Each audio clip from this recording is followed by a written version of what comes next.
The Arasola Dojo is in the rearview mirror and you're laser focused on your next big challenge. Hello Tamers, it's Kodiak here, back for another installment in our Temtem Survival Guide series, and today we'll teach you everything you need to know about Rawiri, leader of the Mokopuni Dojo.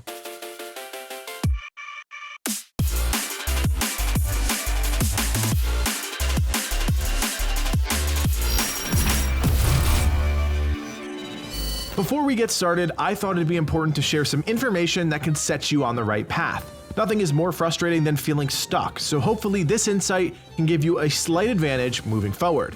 First and foremost, you've had it easy up until now. The second island is no joke, and you shouldn't take that for granted. We recommend that the Temtem on your main roster be at least level 24 before stepping onto the airship. This will ensure that you don't get rolled right out of the gate, which can be incredibly frustrating. Secondly, water Temtem are going to be essential on Omninesia, the second island. Once you've unlocked a surfboard, spend some time on Dennis, cruising around looking for the right Temtem for your team. We'll be talking about team comp in a few minutes, so sit tight, just don't leave Dennis quite yet.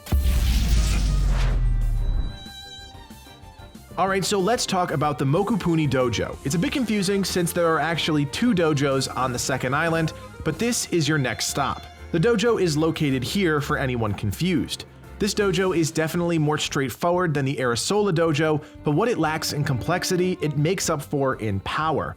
All in all, the Temtem used in the Mokopuni Dojo range from levels 18 to 29 and cover the following types: fire, nature, and neutral. The Temtem themselves also have some melee and earth techniques, just something to consider when planning your roster.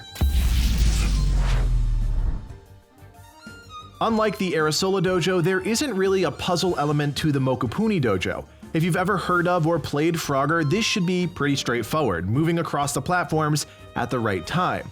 If you mess up the timing, don't worry, you won't die, but you will have to start back at the beginning, which can get a bit frustrating. As a general tip, you have to wait for the right window of opportunity. It's not as simple as just stepping onto the first platform and waiting for the next one to come on by. There's a specific pattern that you need to look out for before you can move across seamlessly. It should also be said that you can opt to go straight to the back of the dojo and fight the leader without ever dealing with the other tamers. But you'll miss out on some items, including Ice Cube, which reduces the damage one of your Temtem takes from fire techniques by 20%. Once you're ready to take on the dojo leader, you should know what you're up against. Rawiri has 6 Temtem, a full team, and each has the potential to make short work of your team. His first Temtem is a level 24 Dendre, a powerful nature type with a devastating toolkit. Dendre has 3 abilities: Sharp Leaf and Allergic Spread, 2 nature techniques, and Double Kick, a neutral technique. Dendre will open with Sharp Leaf, a middle-of-the-road nature technique, or Double Kick, a high-priority, high-damage neutral attack. Following up his first attack will most likely be Allergic Spread, an AoE nature ability that deals damage to both your Temtem on the field. It should be said that Dendre has the Mithridatism trait, which prevents it from being poisoned. You can still use toxic techniques, which are highly effective, but the poison status will never be applied. Rawiri's other starting Temtem is a Luma level 24 Tataru, who you should be familiar with at this point. This neutral type comes equipped with 3 techniques, but it's the offensive techniques we need to look out for. Fierce Claw and Heavy Blow are relatively similar and both deal above average neutral damage, but it's Rage that we really need to pay attention to. Leave Tataru on the field for too long and that boosted attack will empower both offensive abilities well beyond their normal limits. After the starters, Rawiri will randomly choose which Temtem comes out next. One of the biggest threats on the team is Teifu, a level 29 nature type with an incredibly potent toolkit. Teifu's offensive ability is Allergic Spread, that same AoE move we mentioned before, but it's the non-offensive moves that make this a particularly dangerous Temtem. Cheer Up is a neutral move that reduces a Temtem's hold by 1. It may not seem like much, but there are a few Temtem on Rawiri's team that have powerful abilities gated behind longer holds. Teifu's final ability is the powerful Bark Shield, which increases the team's defense by 2 stages. If you need a refresher on how stages work, I recommend you check out the video we put out breaking down battles. Just scrub ahead to around the 8-minute mark and you'll get all the information you need. Now shifting gears, let's talk about Rawiri's first fire Temtem, a level 18 Banapi. Banapi's first technique is Embers, a powerful physical fire technique that deals above average damage and burns targets for 1 turn. Banapi's second technique is Sand Splatter, which you should be familiar with at this point. It's a below average Earth technique that's not that dangerous, but it's the type matchup you need to look out for. Earth techniques deal double damage to Fire, Electric, and Crystal Temtem, so just be aware of that. Banapi also gets a slight boost from its trait Pyromaniac, which increases the damage of fire techniques by 15%. Even more reason to fight the trainers before the leader and get that Ice Cube item. Rawiri also has a level 22 Magmus on his team, another fire type.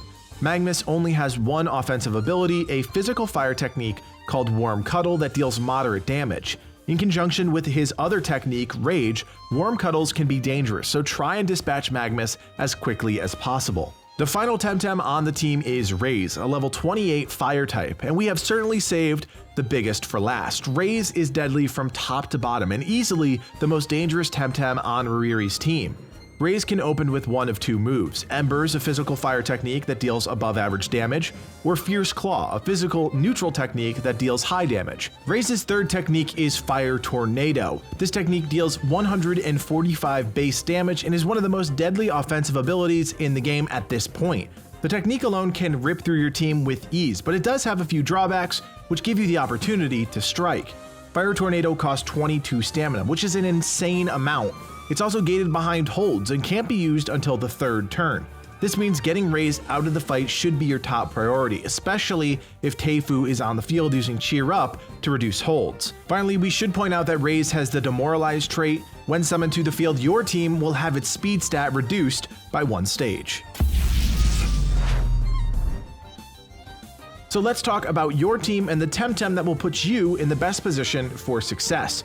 It's pretty clear looking at the leader's team that water and toxic techniques will be effective at taking down his Temtem. His nature types like Dendray and Teifu are vulnerable to moves like Urushiol and Venomous Claws, while his fire types are vulnerable to water techniques like Tsunami and Ice Shuriken. We mentioned at the beginning of this video that taking some time to track down water Temtem would be helpful, and now you know why. Some Temtem you should be on the hunt for are Oshiara, which can be found in the waterfall pools inside the Agua Marina caves. This is a high stat Temtem that can rip through a majority of Rawiri's team. Additionally, you can try and raise an Umishi into an Ukami, which is another solid choice found in the Solaro River or in the Agua Marina caves. Finally, if you really want to go above and beyond, you could level up a Calibus, but only if you breed a Kalazu and raise it from level 1. Kalazu can't learn Toxic Ink, only Calibus can, but if you catch a wild Kalazu, you'll shoot right past level 19 before you can evolve it into a Calibus, missing the technique entirely. It can be a little confusing, but we have a better solution. There's a quest called Better Future Asterion, which can reward you with a Pookie, an equally powerful water Temtem that evolves into a Piranyon. Teach that sucker the technique course Noxious Bomb, and you've got yourself an ace in the hole when dealing with Rawiri's team. If you need help with this small side quest, check out the video we'll be posting on our channel. It's a quick side mission that unlocks a star Temtem, so don't miss out. Dojo battles are all about being prepared, knowing what's in store the second you initiate the challenge, and Rawiri is no different. You have to have a plan to deal with both nature and fire Temtem, and that's a bit challenging since fire is weak to water types, but water types are weak to nature, putting you smack dab in the middle of a tricky situation. The key is having toxic techniques that can make short work of Dendray and Teifu.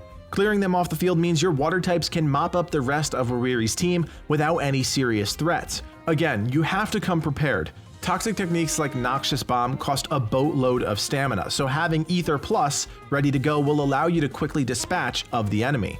Unfortunately, we may have been underselling how powerful Rawiri's team can be. The techniques his Temtem have hit hard, which means you'll have to be prepared. But luckily, there's an item in the game that helps bridge the gap while you're trying to watch HP and stamina, and that's the Tonic Plus. We recommend bringing a few to the fight. Tonic Plus heals for a sizable chunk and restores stamina all in one go, and that can offset the rather high cost of water and toxic techniques. It's a great stopgap item that's invaluable in dojo battles and something you could easily miss if you're bouncing from tamer to tamer trying to level up. If you're still struggling with Rawiri, don't get discouraged. It's not an easy encounter, but there are some things you can do to help get through the fight. First and foremost is to take some time and level up your Temtem even more. A few levels goes a long way, and the increased stats never hurt. Secondly, take a hard look at your team and really think through your decisions. It can be hard to bench one of your star players, but if it helps you win at the end of the day, it's worth it. Finally, go into battle with the right items. I can't stress this enough. Thinking you can scrape by with some basic bombs may have worked in the first dojo, but the kid gloves are off and things are getting serious, so pick up some Ether Plus and Tonic Plus if you want to have the best advantage possible. If you are still having problems, we're here to help. Join Legion Gaming on Discord where you can talk to us directly. We'll help you through any problems you may have so that you can defeat Rawiri and be on your way to the next dojo. Rawiri is a beast and can present players with a formidable challenge, especially if you're not prepared. Go into the fight with the right team, the right items, and the right mindset, and you'll no doubt walk away the victor. If you found this survival guide helpful, don't forget to leave us a like on the video and comment to let us know that it helped. Our goal is to provide as many tamers with resources so that they can keep collecting and keep fighting. My name is Kodiak, and from everyone here at Legion Gaming, thanks for watching, and play on.